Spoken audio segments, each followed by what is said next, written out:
Hi, I'm Danielle, and welcome to my perfume journal and the very first episode of Whatcha, Smellin. So, back in my early days of discovering perfume YouTube, I loved videos that focused on reviewing or describing just one perfume at a time. Katie Puckrick's channel was a favorite of mine, and then in later years, I discovered Thomas at Ouch110. I pretty much binge watched every single perfume review on his channel. So I thought I might have a little go at them myself, but make it into kind of a game. I was thinking recently, I wonder if I would be able to identify a perfume from my own collection from a blind sniff test. So I took that idea and singular perfume videos and kind of combined them into one. And since this channel is really a creative outlet for me from the busyness of everyday life, I thought this might be kind of a fun thing to do. So here's how it will work. My trusty counterpart, also known as my husband, has chosen a perfume from my collection at random. He has taken it into another room and he has sprayed it on a blotter. And the bottle of perfume is hidden behind this lovely Amazon box that I have decorated with the remnants of a roll of peel and stick wallpaper from when I was repurposing an old IKEA cabinet for my perfume collection. Anyway, he will hand me the blotter, I will blind sniff the perfume, and I will see if I can identify it right away or if it's going to require some brain power on my part to figure out what it is. So let's get started. Okay, my husband has sprayed the perfume on the blotter and he is handing me the blotter. All right, I'm going to give it a sniff. Okay, yes, I know what this is. I know immediately what this is. This is Jo Love's Pomelo. I can tell because I immediately get the pomelo fruit note. I get the slight pepperiness that I'm very familiar with in this perfume. I have this in a perfume and a candle, so I was able to identify this one immediately.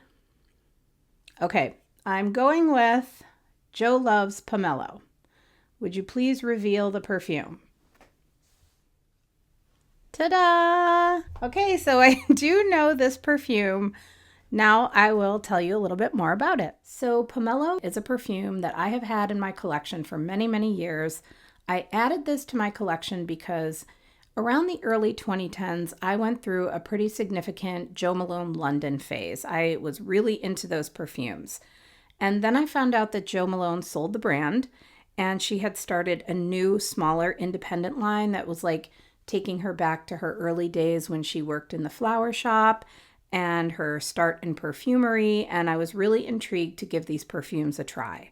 Pomelo was the first perfume in the entire Jo Love's catalog, and it was inspired of all things by a baby stingray on a trip that she had taken to Turks and Caicos when she was trying to rediscover and regain her creativity. So going back a little bit in time, the first Jo Malone London perfume that I fell in love with was Blackberry and Bay. I still love that perfume. It's one of the only perfumes I've actually emptied a bottle of and repurchased.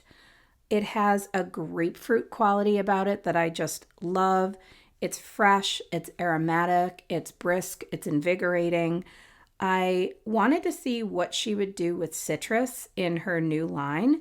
And so this was the first perfume I sampled from the Jo Love's brand. The notes in this perfume are pomelo, rose, vetiver, clove, suede, and patchouli. Now, this doesn't smell like Blackberry and Bay, but it's in the same neighborhood. It shares the same invigorating, bright quality that I love so much in Blackberry and Bay. It's something I think Jo Malone does very, very well.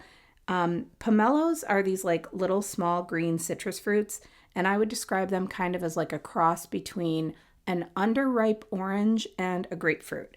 And they have a tartness to them that's not mouth-puckeringly sharp, but it's just tart enough to make you feel awake and alive. And aside from the pomelo in this perfume, the most prominent note that I get is the clove. I think it adds this really beautiful spiciness to the scent, but it's not cold weather spicy perfume. It's more like the kind of clove spiciness that you would get in a carnation perfume. It's floral spicy more than it is savory spicy, if that makes sense. So the vetiver is there to give the perfume a dryness. So you have a lot of citrus perfumes that are very juicy in like their texture. This is not a juicy citrus. This is a dry citrus. And I really love a dry citrus. I appreciate that this is a little different than other citruses I have in my collection. Like I would describe Clementine California and Pomelo Paradis by Atelier Cologne as juicy citruses. Pomelo sits squarely in the dry citrus, spicy citrus category. I love to wear this perfume in the summer, especially outdoors, and this also makes a really beautiful home scent. I mentioned earlier that I also have this in a candle, and I love to burn this in my kitchen in the spring and the summer, especially if I can have the windows open. The combination of this scent and a fresh breeze, whether it's on me or in my house, it just makes me feel happy. It's so beautiful. Okay, so there we have it, the first episode of Whatcha Smellin'. I hope you enjoyed this fun little game and hearing about one perfume and maybe just a little bit more depth. I will definitely be peppering these short little videos into my repertoire from time to time. I had a lot of fun making this. I really appreciate you watching and being here with me and chatting about perfumes with me in the comments. And I will see you in the next video. Bye.